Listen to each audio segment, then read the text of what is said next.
Covetousness is the gateway to many other sins, such as adultery, hatred or murder, stealing, etc. It is also idolatry, which takes us back to the first two commandments, and in some ways the third and fourth also.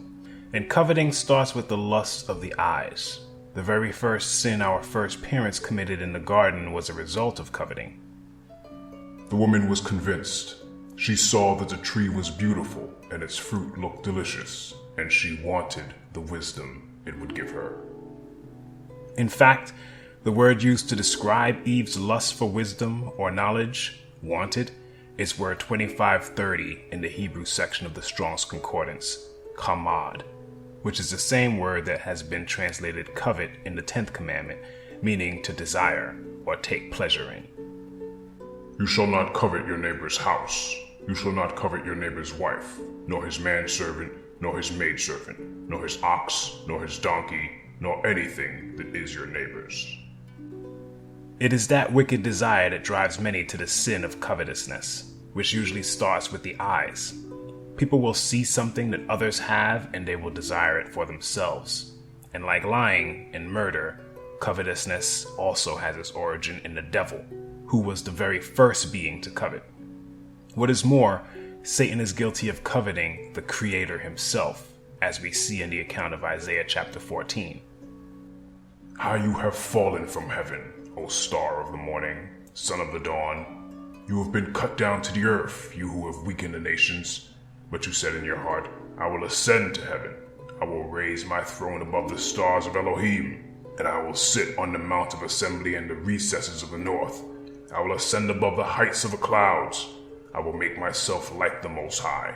Nevertheless, you will be thrust down to Sheol, to the recesses of the pit. Those who see you will gaze at you. They will ponder over you, saying, Is this the man who made the earth tremble, who shook kingdoms, who made the world like a wilderness and overthrew its cities, who did not allow his prisoners to go home? This is why it is so crucial to guard what we take in with our senses, especially as concerns what we behold with our eyes and hear with our ears. The worldwide Babylonian system in which we live bombards us on a daily basis with sensational and alluring ads and marketing campaigns that incite covetousness. Companies spend billions each year enticing us with glossy images of people who appear to be happy because of the many splendid things they have, things that we are led to believe we should have also.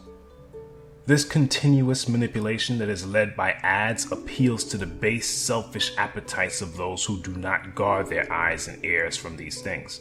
And that manipulation is not driven solely by commercials and print ads, but also by music, television shows, movies, art, books, and other forms of entertainment that causes many to buy into the business of covetousness, which is very lucrative, thanks to the many billions who are blind to this sin. But what does Scripture say about all this? Turn away my eyes from beholding vanity, and revive me in your way. We should not behold vanity. If desiring a woman or man in your heart leads to fornication or adultery without actually engaging in the physical act, this can be done simply by watching an inappropriate music video or movie, not just looking at someone in public. We have to guard our senses at all times and from all forms of enticement, including television, radio, magazines, video games, books, etc. With regard to this very topic, the prophet Isaiah asks an important question to which he supplies the answer. The sinners in Zion are afraid. Fearfulness has surprised the hypocrites. Who among us shall dwell with the devouring fire? Who among us shall dwell with everlasting burnings? He that walks righteously and speaks uprightly, he that despises the gain of oppressions, that keeps his hands from the holding of bribes, that stops his ears from hearing of bloodshed, and shuts his eyes from seeing evil. Deuteronomy chapter 4 verse 24 tells us that Yah is a consuming fire, and according to the book of Isaiah, only people of a certain quality will be able to dwell in his presence when his throne comes down to earth and he makes his eternal abode with us. See Revelation chapter 22 verse 3. Those people will shut their eyes from seeing evil and stop their ears from hearing of blood. That means that the violent movies that many believers watch are in violation of Scripture. The same goes for some of the music that is enjoyed along with other forms of entertainment. Remember that it is the heathen among us who are causing us to crave these things. By beholding them and their actions, we will want to be like them. But we are to be a set-apart people. You must be pure because I, Yah, am pure. I have set you apart from all other people to be my very own. It was the emissary James who, under inspiration of the Spirit of Yah, counseled as follows. If you are wise and understand Elohim's ways, prove it by living an honorable life, doing good works with the humility that comes from wisdom. But if you are bitterly jealous and there is selfish ambition in your heart, don't cover up the truth with boasting and lying. For jealousy and selfishness are not Elohim's kind of wisdom. Such things are earthly, unspiritual, and demonic. For wherever there is jealousy and selfish ambition, there you will find disorder and evil of every kind. And again he said, What is causing the quarrels and fights among you? Don't they come from the evil desires at war within you? You want what you don't have, so you scheme and kill to get it. You are jealous of what others have, but you can't get it, so you fight and wage war to take it away from them. Yet you don't have what you want because you don't ask Elohim for it. And even when you ask, you don't get it because your motives are all wrong. You want only what will give you pleasure. Also, covetousness leads to the accumulation of possessions, which we covered in the Covenant Law of Yah, Part 2. Concerning this, Yeshua taught as follows. Then he said to them, Beware, and be on your guard against every form of greed, for not even when one has an abundance does his life consist of his possessions. And he told them a parable, saying, The land of a rich man was very productive, and he began reasoning to himself, saying, What shall I do, since I have no place to store my crops? Then he said, This is what I will do. I will tear down my barns and build larger ones, and there I will store all my grain and my goods. And I will say to my soul, Soul, you have many goods laid up for many years to come. Take your ease, eat, drink, and be merry. But Elohim said to him, You fool, this night your very soul is required of you, and now who will own what you have prepared? So is the man who stores up treasure for himself, and is not rich toward Elohim.